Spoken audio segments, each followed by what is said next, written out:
चलिए आज 10th class का बायोलॉजी आगे बढ़ाते हैं। पहला चैप्टर चल रहा था, हम उसमें अगला क्वेश्चन देख रहे थे कि मनुष्य में आहार नाल तथा पाचन तंत्र का सचित्र वर्णन करें। क्वेश्चन था मनुष्य के आहार नाल या पाचन तंत्र का सचित्र वर्णन करें। फिर से एक बार क्वेश्चन देख लेते हैं, मनुष्य के आहार नाल या पाचन तंत्र का वर्णन करें क्वेश्चन था। तो हम लोग यहाँ देख चुके थे कि मनुष्य के आहार नाल की लंबाई 8 से 10 मीटर का होता है। यहाँ ख्याल रखना 8 से 10 मीटर, सेंटीमीटर नहीं करना है, 8 से 10 मीटर का होता है। इसकी निम्नलिखित संरचनाएं पाए जाते हैं। तो सबसे पहला भाग को हम लोग बोले थे मुख गुहा। सबसे पहला भाग को क्या बोला गया था? तो सबसे पहला भाग को मुख गुहा बोला गया था। पूछा कि आहार नाल के सबसे पहला भाग को क्या बोला जाता है? तो आहार नाल के सबसे पहला भाग को मुख गुहा बोला जाता है, जहां से भोजन हम लोग प्रारंभ करते हैं। पाचन का मतलब होता है बड़े बड़े पार्टिकल को छोटे छोटे पार्टिकल के रूप में कन्वर्ट करना, पाचन कहलाता है। तो हम लोग देखते हैं सबसे पहला था मुख गुहा। यह आहार नाल का सबसे पहला भाग होता है। यह आहार नाल का सबसे पहला भाग होता है। यह ऊपर तथा नीचे के जबड़ा से जुड़ा होता है, घिरा होता है, घिरा होता है। इसके द्वारा भोज्य पदार्थ का अंतर ग्रहण होता है, यानी कि इसके द्वारा भोजन को ग्रहण किया जाता है। मनुष्य में 3 जोड़ा लार ग्रंथि उपस्थित होते हैं। जोड़ा पूछे तो याद रखना है 3, अगर संख्या पूछे तो 6 होता है।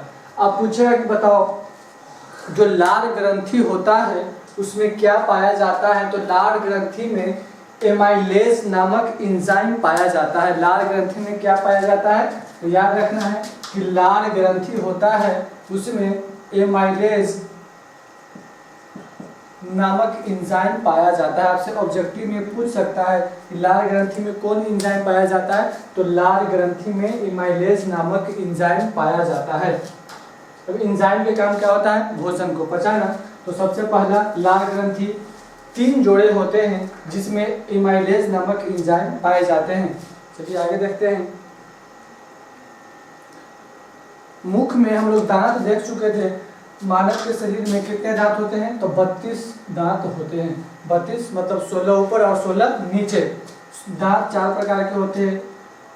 सबसे पहला था इंसाइजर, केनाइन, प्रीमोलर और मोलर। हम सबको पढ़ चुके थे ये सब। आगे देखते हैं। दूसरा नंबर पर आता है ग्रसनी।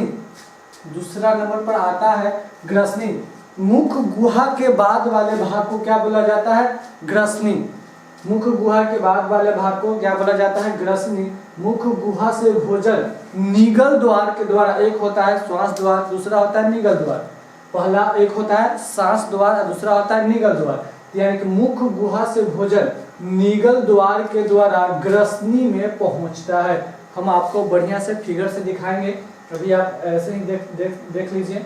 और दूसरा नंबर था ग्रसनी, यानी कि मुख गुहा से भोजन निगल द्वार के द्वारा भोजन ग्रसनी में पहुंचता है। ग्रसनी से भोजन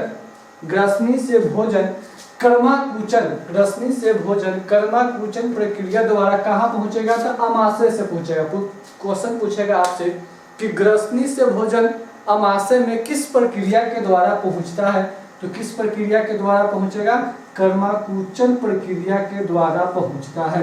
ये इंपॉर्टेंट क्वेश्चन है, आपसे पूछ सकता है कि बताइए ग्रसनी से भोजन किस प्रक्रिया द्वारा अमाशय में पहुंचता है? तो ग्रसनी से भोजन कर्माकुचन प्रक्रिया द्वारा ग्रसनी में अमाशय में पहुंचता है।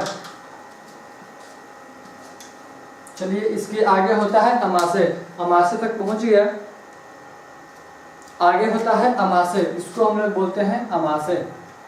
यह एक चौड़ी थैली जैसा संरचना होता है। अमाशय उधर भी बोल सकते हैं, इसे पेट भी बोल सकते हैं। तो यह एक थैली जैसा संरचना होता है जिसमें एक ग्रंथि पाया जाता है। इसमें भी क्या पाया जाता है? एक ग्रंथि पाया जाता है जिसे गैस्ट्रिक ग्लैंड या गैस्ट्रिक ग्रंथि के नाम से जाना जाता है। पहला देखते हैं इसमें अमाशय एक कैसा संरचना होता है? तो यह थैली जैसा संरचना पाया जाता है जिसमें एक ग्रंथि पाया जाता है जिसे गैस्ट्रिक ग्लैंड या गैस्ट्रिक ग्रंथि कहा जाता है। जिससे, यहाँ पर आप एक बार गौर करना, जिससे गैस्ट्रिक रस हाइड्रोक्लोरिक, जैसे गैस्ट्रिक रस पूछेगा आपसे, बताएं गैस्ट्रिक ग्रंथि से क्या निकलता है, तो गैस्ट्रिक ग्रंथि से कुछ निकलेगा, गैस्ट्रिक रस निकलता है। और गैस्ट्रिक रस में क्या क्या होता है, तो हाइड्रोक्लोरिक अम्ल होता है, म्यूकस होता है, पेप्सिन नामक एंजाइम होता है। एक बार फिर से हम लोग देखते हैं इसको, अमाशय, तो यह इसका आकार कैसा होता है, तो थैली जैसा होता है, जिसमें एक ग्रंथि पाया जाता है, ग्लैंड पाया जाता है, जिसे गैस्ट्रिक ग्लैंड कहते हैं।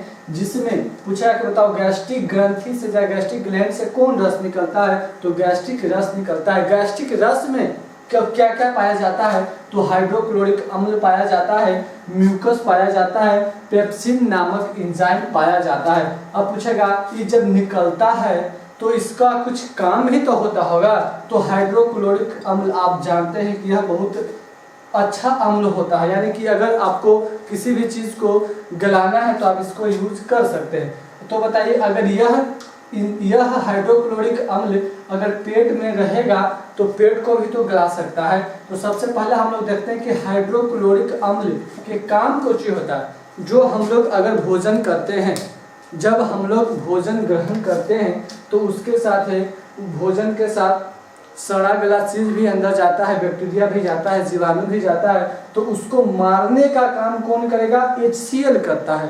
अगर वह नहीं मरे तो हम लोग बीमार पड़ सकते हैं। इसीलिए HCl के काम क्या चीज है, जो कीटाणु है, बैक्टीरिया है, उसको मारने का काम करता है, यानी कि अम्लीय कर देता है, जिससे वह मर जाता है।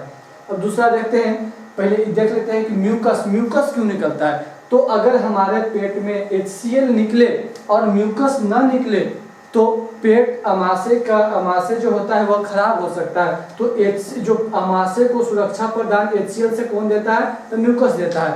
पूछा कि म्यूकस के काम कुछ है, तो अमाशय को HCl से सुरक्षा प्रदान करना म्यूकस का काम होता है। तीसरा क्या निकलता है, तीसरा निकलता है पेप्सिन नामक एंजाइम। अब पेप्सिन नामक एंजाइम का काम क्या चाहिए, तो जो हमारे शरीर में जो भोज्य पदार्थ खाते हैं प्रोटीन के रूप में, उसको पचाता है। जो प्रोटीन के रूप में हम लोग खाते हैं उसको कौन पचाएगा, तो पेप्सिन नामक एंजाइम पचाने का काम करता है। पहला क्वेश्चन था हाइड्रोक्लोरिक अम्ल, इसका काम क्या चाहिए, जो हम लोग खाते हैं सड़ा गला चीज या हम लोग जो खाते हैं उसमें अगर बैक्टीरिया फंगस कुछ रहता है तो उसको हाइड्रोक्लोरिक अम्ल अम्लीय प्रवृत्ति में कर देता है।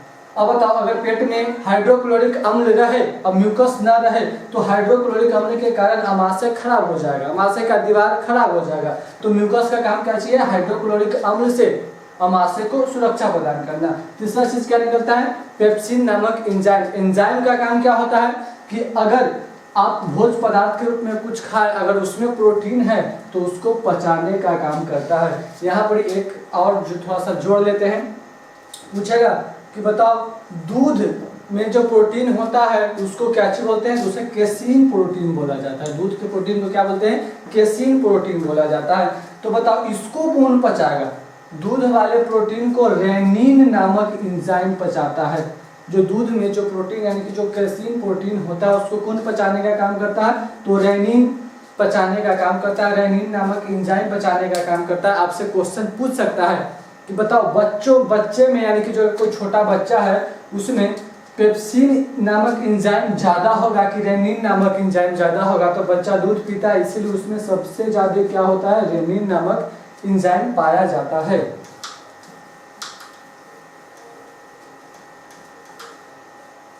चलिए आगे देखते हैं।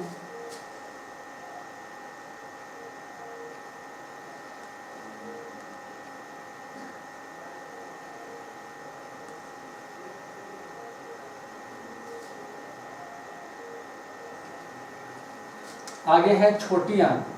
छोटी आंत के बाद आता है बड़ी आंत। तो हम लोग पहले देखते हैं छोटी आंत।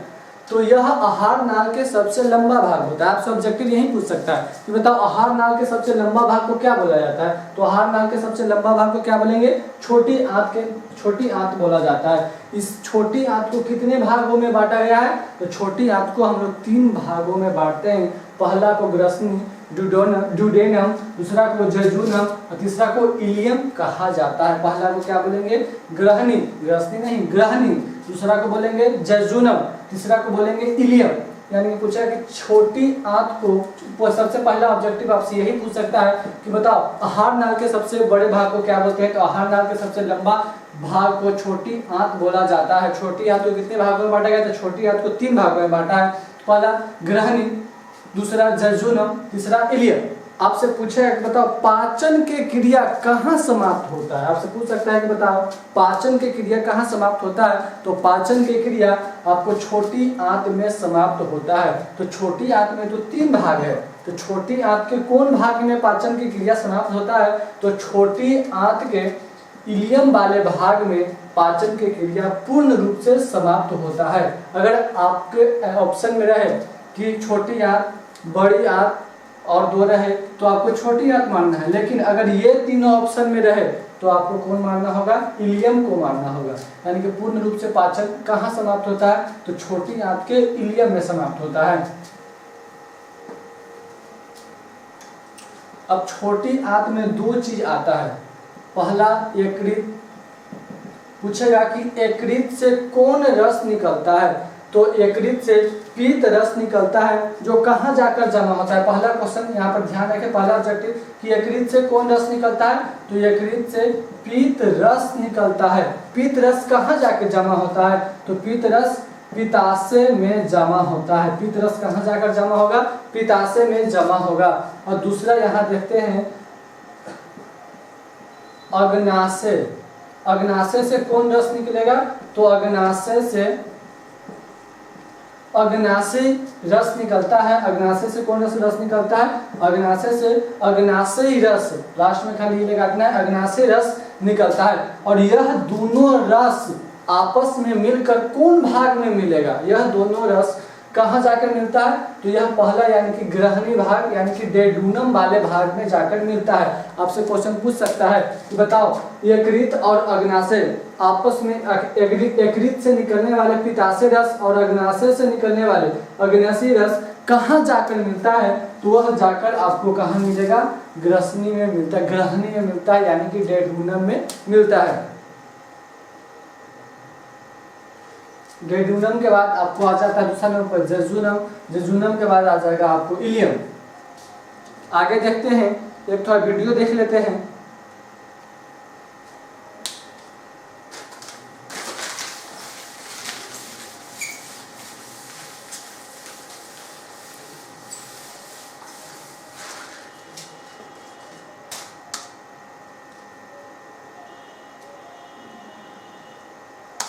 यही है आपका माउथ, यानी कि पूछेगा कि आहार नाल के सबसे पहला भाग को क्या बोला जाता है। तो पहला भाग को हम लोग माउथ बोलते हैं।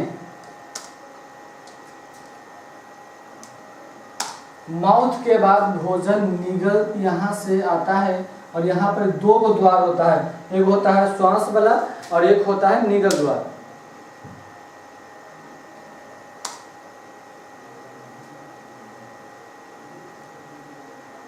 देखिए जब भोजन यहाँ आएगा तो यहाँ 2 भाग में बढ़ जाता है। इस यहाँ पर एक ढक्कन होता है, इसे एपोग्लेटिस ढक्कन के नाम से जाना जाता है। ढक्कन का काम कुछ है, अगर आप सांस लेते हैं तो यह भोजन वाले पर चल जाएगा, अगर आप भोजन खाते हैं तो यह श्वास वाले पर चल जाता है। इस ढक्कन को एपोग्लेटिस ढक्कन के नाम से जाना जाता है। उसके बाद भोजन ग्रास नलिका में जाता है। ग्रास नलिका के बाद भोजन कहाँ जाएगा? तो अमाशय में जाता है। इसी को बोलते हैं हम लोग अमाशय। यहीं पर आपको कौन ग्रंथि था? तो यहीं पर आपको गैस्ट्रिक ग्लैंड था। गैस्ट्रिक ग्लैंड से कौन रस निकलता है? तो गैस्ट्रिक रस निकलता है।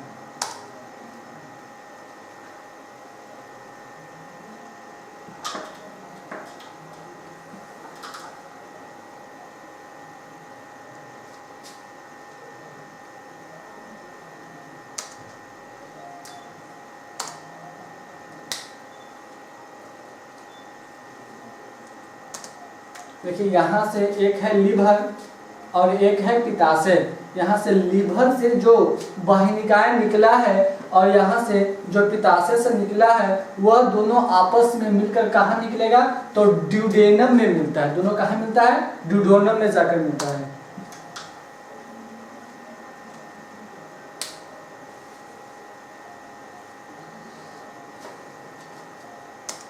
उसके बाद ये आपका हो गया छोटी आंत, ये जो स्ट्रक्चर देख रहे हैं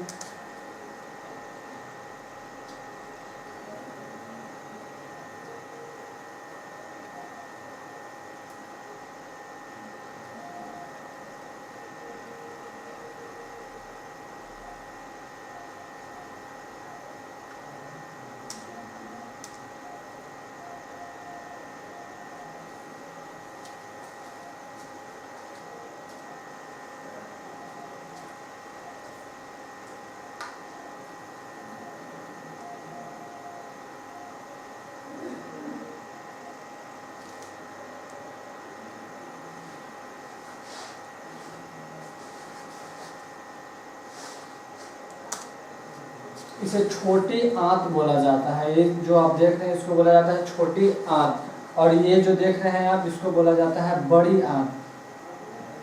इसको बोला जाता है छोटी आंत, इसको बोला जाता है बड़ी आंत।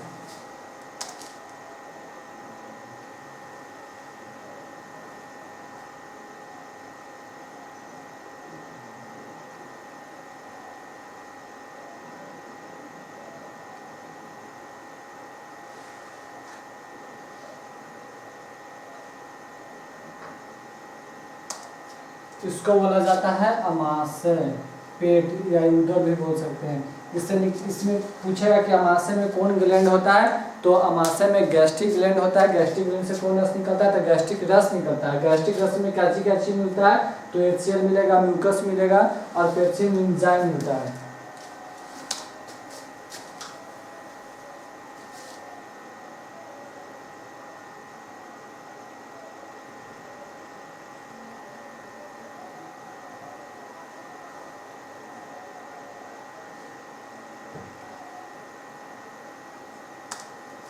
जो ये कलरफुल आप देख रहे हैं इसको बोला जाता है छोटी आंत। छोटी आंत के 3 भाग होते हैं।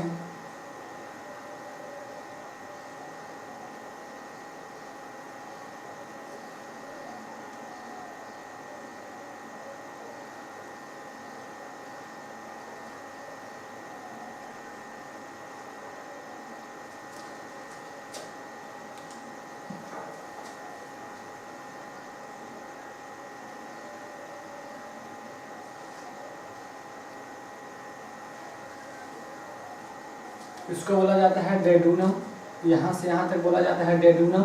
इसके बाद बोला जाता है जजुनम, इसके बाद बोला जाता है इलियम।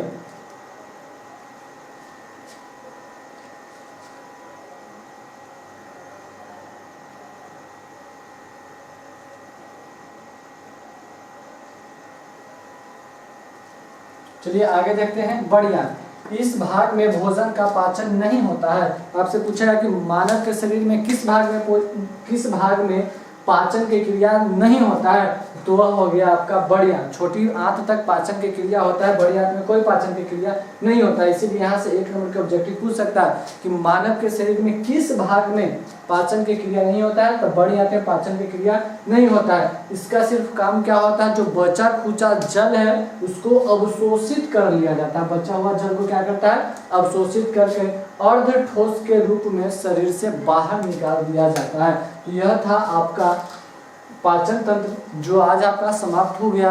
अगले वीडियो में मिलेंगे कल। लाइक और सब्सक्राइब जरूर कर दें।